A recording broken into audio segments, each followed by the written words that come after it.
Hello, family. Hey guys, hope you guys are well. So I've got a question for you, and it's a question one of my mentees asked me. And here's the question: how do you build trust? Like, do you build trust, or is trust developed over time? When you start a relationship with someone, do they implicitly trust you? Or do people learn to trust you based on what you do and what you say and how you behave? How do you build trust? The truth of it is that at a personal level, 90% of everything I've done and everything by God's grace I've been able to achieve has been because I have relationships based on trust. My partners across all of my businesses, whether it's my holdings business or my investments businesses or various people I've worked with in different capacities, putting together a show, traveling the world, writing a book and publishing, all of this has been relationships built on trust. And so when Lynette asked me the question, how do you build trust? It really got me thinking. Because for me, I think I did it naturally. It just naturally came to me. Like, this is what I should do if I want to learn, if I want to earn from these relationships. This is what I should do if I cherish these relationships. Now, you can go and Google this, like how do you build trust, and you get a couple of tips, right? So this is not a Google 10 steps of how to build trust.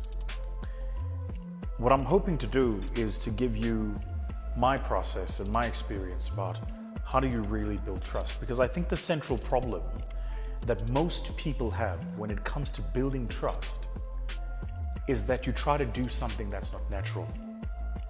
And so what happens over time is the other person, the other party in the relationship can feel that you're playing a character. And talk a bit about that first. So the first thing to do if you want to build trust is stop playing a character. Do yourself a favor right now. Take your phone and go to any social media account that you have. Go and look at the last 10 posts you've put up. Then go and read your profile. That's your character. That's your avatar. That's not you. Somebody said to me once, in fact, it was a question from someone. She said, how do you deal with so many people who have so much to say about you and they don't even know you? And my answer to her was that the answer to that question is in the question. If you have something to say about Vusi Thembibayo and you've never met me, you've never had a cup of cha with me, you've never had a discussion with me, never sat in a boardroom with me, you haven't been to a braai with me, then everything you have to say is a projection of you to me and you internalizing it. So for instance, there are some people who, watch my content and they go, why does Vusi talk like that?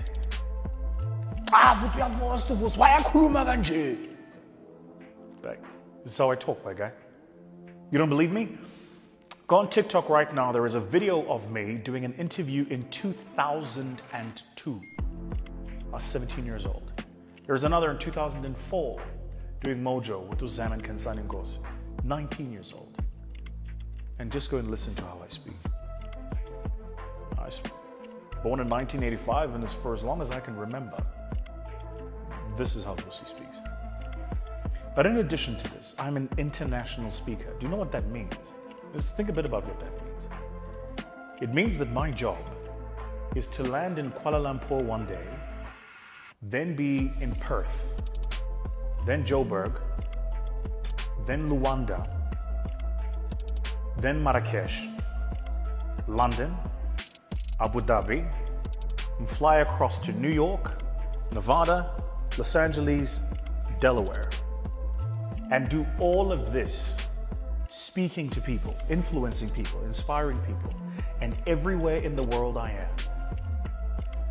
people have got to be able to hear what it is I have to say. So, you know, I'm not trying to be spicy, but if you vacation in Devon and you want to tell me how to speak, yeah, man. Sorry. It's like I don't even know what to say. It's like, you know. By the way, Durban is home. I love Durban. Nothing against Durban, but you know, the point is, all of us are who we are, and you have a responsibility to be who you are. So, how do you build trust? First, you build trust by just being yourself, man, and trusting in being yourself. Just be you. Don't play a character. Because what happens when you play a character is the following. The people with whom you're playing this character know. They know. Even if they don't know, but they know. Know what I mean? You ever been in a relationship and you know for sure your person is doing things on the side? This is why they say Jolo is a pandemic.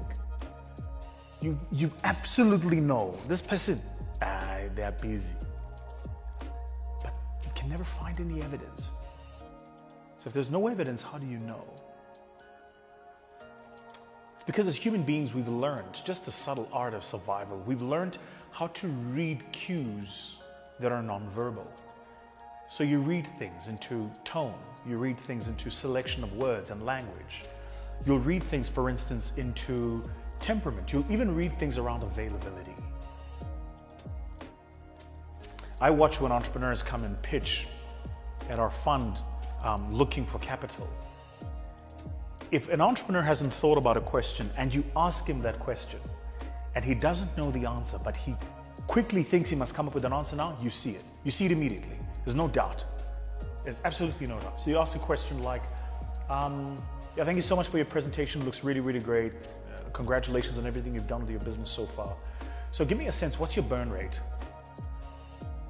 There are three answers to that question. The first answer to the question is the burn rate is X, because the entrepreneur knows what burn rate is, they've calculated it and they've got the number. The second answer to that question is, I don't know what burn rate is, what is that?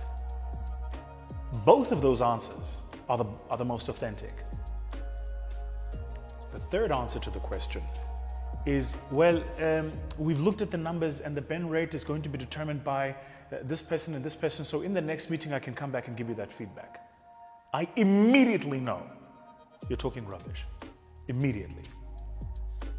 So how do you build trust? Well, you build trust by being authentic, being you.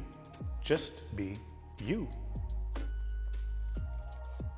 The second way you build trust is by being consistent. Now, the consistency test, I think, is one of the hardest. Easily the hardest thing to do is to be consistent. And the reason it's hard to be consistent is because life happens. We're all dealing with life. So, you know, it's like those people who say, if you want to have your best body, just go to gym for 6 months. 6 months? And 6 months is a long time. 6 months is a long time. You know, that's 30 days in a month. 6 months, 6, 12, 18, that's 180 days. Consistently? That's going to be a stretch.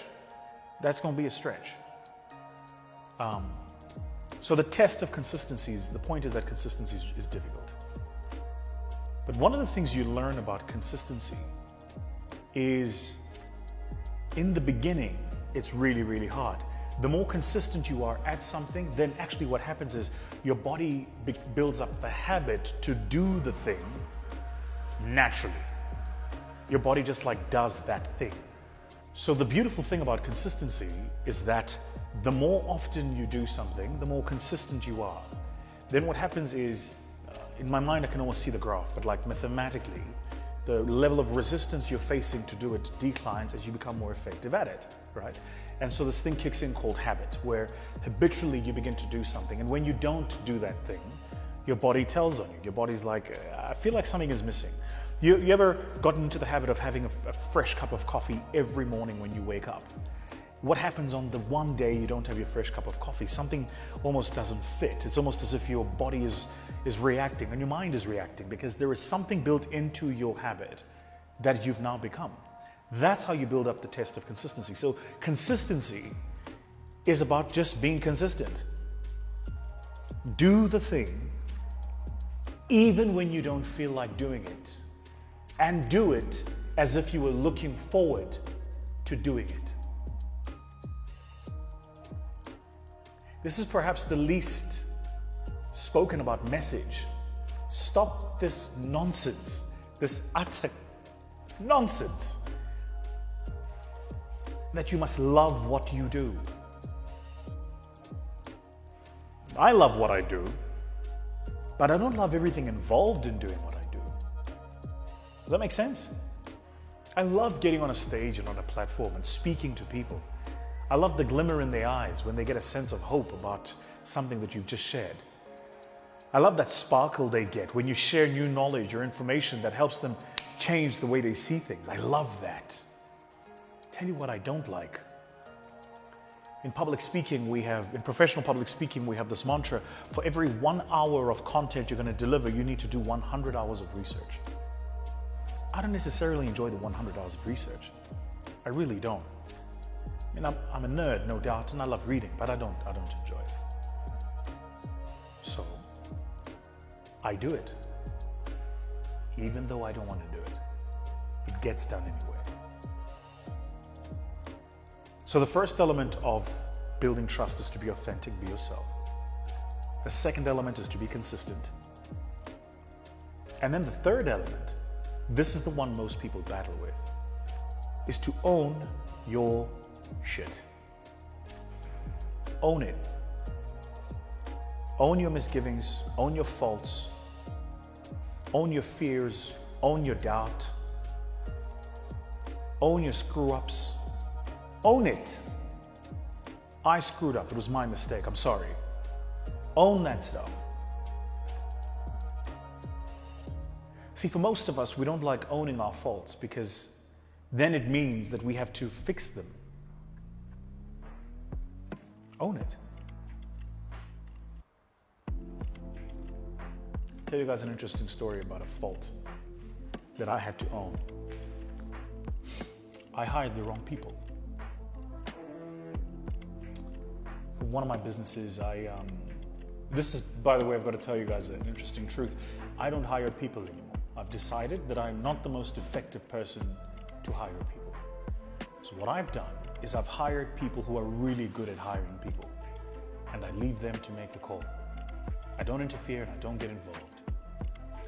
And the reason for this is when I hire people, I see who people can be at their best. I believe in people's potential. And over the years, I've learned that people are not who they are at their best. Often they are who they are at their worst. If somebody has a sense of malevolence or darkness or any sense of evil, if somebody is serial liar, if somebody is malicious or they want to destroy, trust me, if they're doing that in their personal life or in any other element of their life, they're going to bring that stuff to work. They might not show it at the interview, but they're definitely going to bring it to work. And so over the years, I've learned I'm not the best person to hire. And I learned just hiring the wrong people and watching something I had built almost destroyed. And it took me 18 months, if not more, of hard, long hours and slog to rebuild that business. Now, the only way I was able to do the 18 long months, 19, was because I owned up to the fact that we ended up in the position we ended up in because I made those decisions. I made those calls. I did. I own that shit.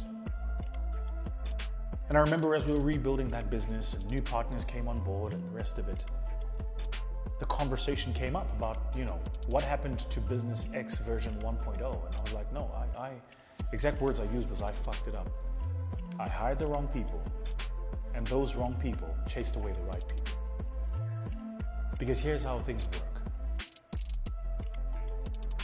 If you have a Premier League soccer team with 22 players on, exclude the coaching staff, and you hire 3 people into that team who are malicious, they're gossipers, they're liars, and they destroy. Of the 22 people, I guarantee you those 3 people will change the odds. Because the first thing they'll do is they'll turn the good people against each other. And good people are good people. So what do? They believe everything the malicious people say. This is why psychopaths are so successful. It's precisely why psychopaths are so successful. You don't believe me? Go and read Jordan Peterson's book. He talks about this. And so the 3 people will turn. And in a year, you will end up with one of 2 scenarios. Either a soccer team that doesn't have all of the team it needs, because when people left, you didn't replace them. Or worse, you will end up with a soccer team where of the 22 people, there's now only 3 left who are good. And all the other good ones have left. And the other 19 is the riffraff and the rubbish that the bad people bring with them. I said this to the young mentee, and I'll end with this, who asked me the question, how do you build trust? I said the following. I said, the universal truth is that God works through people. So does the devil. Think about that. The universal truth is that God works through people. So does the devil. So the question for you to ask yourself is, the people in your life, who's working through them now? God or the devil? Because believe me, in the world we're in today, you can be many things. The one thing you can't be is agnostic. You can't be neutral. If they're not doing God's work in your life, if they're not speaking life into your life, they're not helping you rebuild, reminding you how amazing and incredible you are, if they don't believe in you and love you without fault and without fear, if they don't call you out on your own BS, hoping to grow you, build you, and develop you, if these are the kind of people who would far rather say things about you than to you, if this is the kind of person you think about sharing your successes with because you don't know if they will be happy for you, there are some of you watching this right now who have people in your lives where you have to curate what your life looks like because that person might not like it. They might get jealous. If they're not doing God's work in your life, they're doing the devil's work. Yeah. Even that best friend day one you've known since you were in primary school. It's human. People change. So, those are my 3 tips on how to build trust. Good luck. By the way, don't forget, we've launched Club 100. So if you want to join the club, you want to join the private mentorship club, you want to find out all about it, hit the link below. And on the link below, you'll direct you to the landing page and you'll find out all you need to know. All right, everybody. Have a good one.